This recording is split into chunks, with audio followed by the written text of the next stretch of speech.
Bumubuka ko na yung isang piraso. Di-deliver lang ngayon. Ang seller ay si zonetech.ph. Order muna ako ng isa.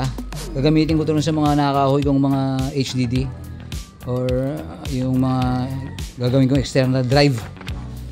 Subukan ko ito. Pag okay ito, order pa ako ng mga 5. Buksan natin.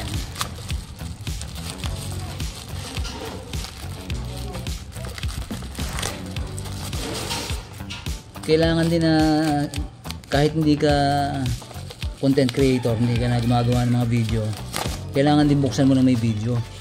Kasi pagka isusoli mo na, lalo na yung mga mahal, hinihinga nila ng ng ebidensya. Ayan. Ayan 2.5 HDD external case.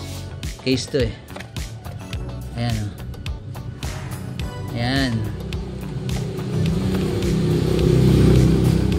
Ulo ito pala.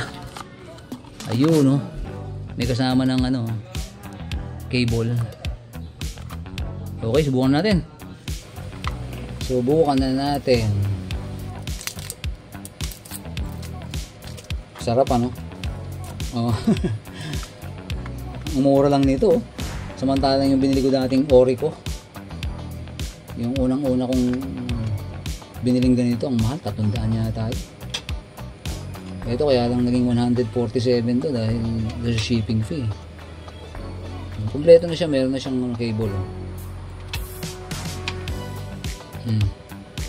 Subok tayo ng isa. Ito. Paano ba paglalagay nito?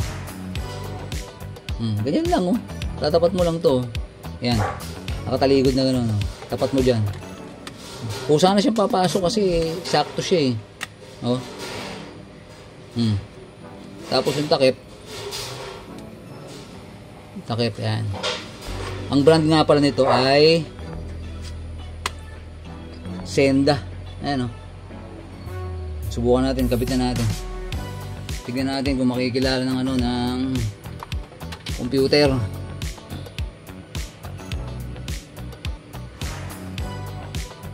Ganda ng transparent Ayun, umilaw na. Ayun, tumunog na yung alert. Ayos. Bibili na ako ng marami yan kasi dami kong nakahoy Isa, dalawa. Meron pa akong 3. Okay. Gets nyo? Okay, bye.